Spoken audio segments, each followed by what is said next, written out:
Hi sir, welcome to our podcast. Today we have our founder, Mr. Dharmendra Giri. Hello sir. Hello. So my first question is, what inspired you to start VFX Multimedia School? Inspired by my passion for visual effects and animation, because I love when I work in for animation or visual effects, and also when I started this institute. The reason behind this starting this institute so that I can teach each and every one for to youngster, and वो सीखने के बाद सिखाने के बाद उनको job मिले, उनको वो एक्सप्लोर कर सके। एंड क्योंकि अभी जहाँ आप लोग ने देखा रहेगा कि हमारे नरेंद्र मोदी जो प्राइम मिनिस्टर हमारे नरेंद्र मोदी जी हैं, उन्होंने खुद ट्वीट किया कि वीएफएक्स एनिमेशन एक उभरता हुआ फील्ड है जहाँ पे बहुत सारे जॉब ओपनिंग होने वाले हैं, इंटरनेशनल आउटसोर्स हो रहा है जॉब। तो अभी एवीजीसी लॉन्च किया नरेंद्र मोदी साहब ने, जिसका फुल फॉर्म है एनिमेशन वीएफएक्स गेमिंग, सो ये मुझे इंस्पायर हमेशा करते रहता है। एंड अभी एआई आ गया, एमएल आ गया, तो डेफिनेटली ये टेक्नोलॉजी जितना हमेशा हर साल अपडेट होता है उतना वो इंस्पिरेशन बढ़ते रहता है मेरा कि मैं वो सब सारी चीजें स्टूडेंट्स लोग के साथ share. Next question, sir. Sir, what sets like VFX Multimedia Schools apart from other institutes? Our focus on real world industry experience is what set us apart. So my next question is, what challenges did you face while establishing VFX Multimedia School?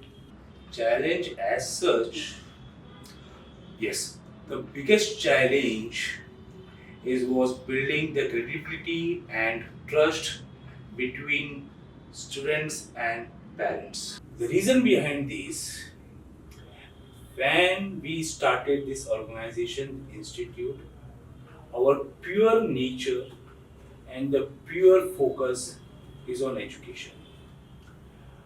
And after education, how we can give 100% job assurity and placement. सो जब हम job placement देने लगे, जब हमने 2015 में चालू किया था तो वीएफएक्स के नाम पे चालू किया, तो वीएफएक्स इतना बड़ा नाम नहीं था जितना आज है। तब लोगों को पता भी नहीं था वीएफएक्स एनिमेशन होता क्या है, तो हमें बहुत काउंसलिंग करना पड़ता था पेरेंट्स को और स्टूडेंट्स को। हम स्कूल कॉलेज में जाके जब समझाते थे तो उनको समझ में नहीं आता था। उन लोगों ने शायद से हमारे काउंसलिंग की वजह से या हमारे पे ट्रस्ट करके उन्होंने अपने स्टूडेंट्स को अपने बच्चों को उन्होंने एडमिशन दिलाया। तो यार मेरा ऐसा मानना है कि वो जो उन्होंने ट्रस्ट रखा, उस ट्रस्ट को हमने जाया नहीं होने दिया। एंड आज जितने भी स्टूडेंट्स यहाँ से पास आउट है, आज बड़ी बड़ी इंडस्ट्री में जॉब कर रहे हैं और अच्छे लेवल पे हैं। तो वही हमारा सिद्धांत था कि हम बच्चों को कैसे भी करके अच्छे से शिक्षा दें और पढ़ाए और उनको अच्छे प्लेसमेंट हम लगाए। आज वो खुद कभी कॉल करते हैं तो बातें होती है, तो पुरानी बातों से लेके अब तक की जब बातें होती है तो मुझे वो जर्नी पसंद आता है कि यार क्या थे ये बच्चे, किस लेवल पे थे और किस लेवल पे हैं। तो वो ट्रस्ट ऐसा हुआ, बनाना पड़ा, और वो उसके पीछे डे नाइट काम हुआ है। And definitely it's not a one night work कि एक रात की काम है, ये इसके पीछे बहुत सारे लोग का मेहनत है। Sir, how do you see the future of VFX and animation? The future is very exciting in VFX and animation, with also add-on like with new technology like AR, VR and AI. Definitely जैसे मैंने कहा last to last question में, हमारे जो prime minister Narendra Modi sir हैं, उन्होंने tweet किया और उन्होंने मन की बात में भी बोला है वीएफएक्स एनिमेशन के बारे में कि किस तरह ये बूमिंग हो रहा है, किस तरह लोग इसको सराहना दिया जा रहा है, और आने वाला जो फ्यूचर है वो वीएफएक्स एनिमेशन एआई ही है। तो उन्होंने ये भी कहा कि हम सबको इसमें रुचि दिखाना बहुत ज़रूरी है। हर पेरेंट्स को अपने बच्चों को ये VFX animation, digital marketing, video editing या गेमिंग इस सब में डाले, और डेफिनेटली उनका फ्यूचर ब्राइट है। So, what advice do you have for students starting their journey in VFX? Right, very good question. Keep your passion and be patience, and continue learning, upgrade yourself, be real, don't copy paste from internet, and start from working from scratch, like script पे काम करो, story boarding पे काम करो, और जितना real हो सके उतना रियल पे काम करो. You should utilize your Google and YouTube for the reference, right. आप वहां से कॉपी पेस्ट, बहुत सारे स्टूडेंट्स को देखते हो कॉपी पेस्ट और टेम्पलेट पे काम करते हैं, उसमें उनकी क्रिएटिविटी खत्म हो जाती है, मर जाती है, सोचने की क्षमता खत्म हो जाती है. तो जितना रियल हो सके रियल प्रोजेक्ट पे काम करें, पोर्टफोलियो डेवलपमेंट पे काम करें, और अपना शोरील बनाए, एंड प्रैक्टिकल रहे पूरा. तो डेफिनेटली उनको उसमें जो उनका पैशन है वो भी दिखेगा, एंड अगर उनको सक्सेस की तरफ जाना है तो उसमें उनको वहाँ पे पेशेंस रखना बहुत जरूरी है. Thank you sir. Sir last question, creative craft का कॉन्सेप्ट क्या है? ये जब हम लोग ने स्टार्ट किया था इंस्टीट्यूट, तब तो हाल ही में हमने कुछ ऐसा फिल्म फेस्टिवल हम लोग नहीं रखते थे. तो कुछ साल बाद मुझे ऐसा लगा कि मैं स्टूडेंट्स लोग को मोटिवेट कैसे करूँ, एंड क्योंकि हम लोग डेली रूटीन पे असाइनमेंट्स करवाना, वो प्रोजेक्ट करवाना, कहीं ना कहीं मुझे ऐसा लग रहा था ना यार, ये कहीं ना कहीं मतलब बोर हो रहा है, या बच्चे लोग को मोटिवेट नहीं कर पा रहा हूँ.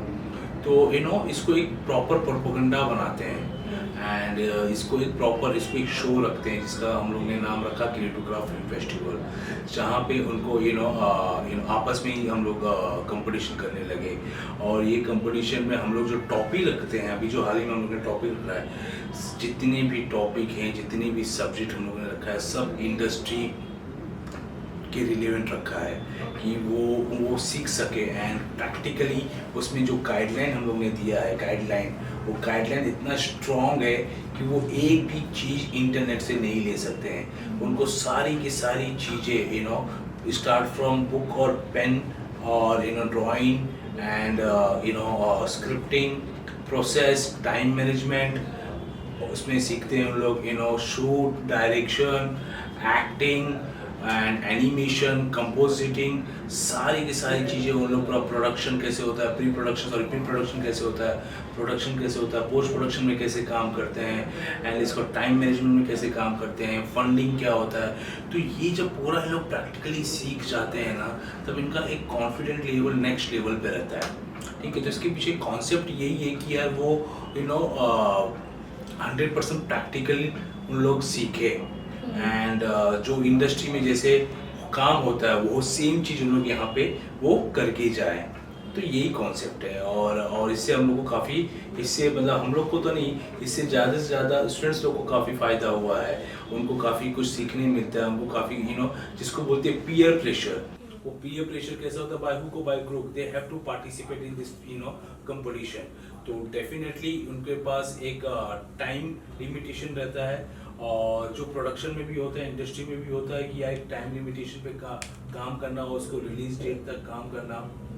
सेम गोज टू ईयर, ये टाइम लिमिटेशन है बॉस, इस तारीख तक तुमको सबमिशन कैसे भी करके करना ही करना है, बाय को बाय करो, चाहे वो आप एक दिन में कंप्लीट करो लास्ट दिन के, या चाहे आप वो स्टार्टिंग के प्रोसेस में आप कंप्लीट करो.